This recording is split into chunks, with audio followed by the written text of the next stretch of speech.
We're continuing a series on this channel where I rank every single front office in the NBA from worst to best. I'm on vacation, and at number 23, it's the Brooklyn Nets. The Brooklyn Nets were one of the hardest teams to rank on this list because in the last 6 years, they have oscillated so much from completely horrible at doing anything to just ungodly elite management and just insanely smart 500 IQ plays. Just from season to season, from day to day, week to week, month to month. You never know what this team is going to give you. They turned a disastrous, draft pickless, young playerless situation with Brook Lopez as their best player into an eventual awesome team with Kenny Atkinson, where D'Lo made an all-star team, Karis LeVert was great, and that eventually led to them getting Kyrie Irving and Kevin Durant. That's pretty good. They then went completely overboard when they signed DeAndre Jordan, added James Harden via trade, and fired Kenny Atkinson. Why did you fire Kenny Atkinson? Why would you ever do that?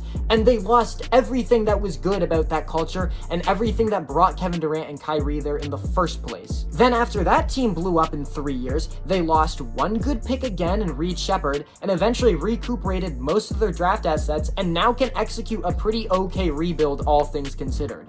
They do smart things. I think it's smart that they're lowballing Cam Thomas. I wouldn't lowball him as much as they are, though. He's probably not worth the $150 or something million that he's asking for, but I think about 4 years, $80 million is right, and they're giving him like an eighth of that.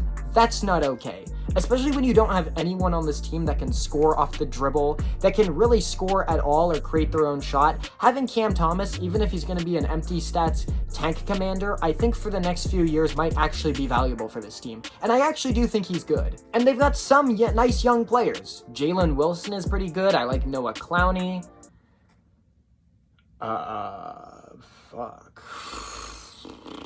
Tosan Awoma, but then they go ahead and draft 5 guards in the first round in this year's draft, and none of them seem to have any elite NBA skills yet, and all of them seem to be project players. Like, what were they thinking on draft night? Including Nolan Traore, whose jawline is insane! But then they trade Cam Johnson for Michael Porter Jr. and a 2032 unprotected first-round pick via Denver. Like, I liked that trade a lot. So, the Brooklyn Nets are not necessarily a terrible front office. We've now exceeded the point of bad front offices. I'm looking at you, Nico Harrison. For every good move this franchise makes, they make a move that nobody can explain and you can't explain, and you never know what you're going to get with the Nets, so I just can't put them higher than 23. But let me know what you guys think of the Brooklyn Nets down in the comment section below, and like and follow if you enjoyed this video.